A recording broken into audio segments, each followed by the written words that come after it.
మెదిలింగ్ cylinder ఏ class ఉంటుంది, గ్లాసుది ఉంటుంది. 5 లీటర్ల మెదిలింగ్ సిలిండర్లో కొడితే నీకు వస్తుంది.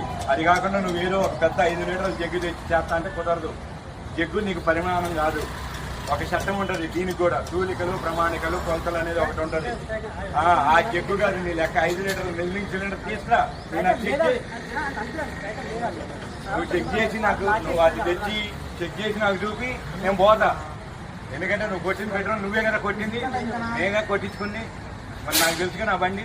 మీ సార్ ఏమంటాడు, 10 లీటర్లు ఎక్స్ట్రా అయితే పట్టింది ఈ ట్యాంకులో. HP petrol బంక్లో వచ్చాండి. నా కారు ఫ్యూయల్ కెపాసిటీ వచ్చేసి 27 లీటర్స్. ఆల్రెడీ రిజర్వ్లో పడంలోనే వచ్చాను. ఇక్కడికి వచ్చి చూస్తే 28 లీటర్స్ కొట్టాడు. అదేంటంటే డౌట్ వచ్చి ఆపి మళ్ళీ ఆటో స్టాప్ వరకు కొట్టమని చెప్తే మళ్ళీ 1 లీటర్ 23 పాయింట్లు పట్టింది. మొత్తం ఈ లెక్కన 29 లీటర్లు 23 పాయింట్లు పట్టింది. ఆల్రెడీ నా దాంట్లో 2-3 లీటర్లు ఉన్నా కానీ 32 లీటర్లు దాటింది. కానీ ఇది కెపాసిటీ 27 లీటర్స్. అదేంటని అడిగితే పోలీస్ స్టేషన్లో కేసు పెట్టుకోండి అని చెబుతున్నారు. వీళ్ళ దగ్గర కొలవడానికి మెదిలింగ్ సిలిండర్ లేదు ఏ క్లాస్ది. ఒక ఏదో 5 లీటర్స్ జార్ ఉంది. ఆ జార్ తీస్తామంటారు. ఆ జార్ కాదండి, అది క్యాలిబ్రేటెడ్ కాదు.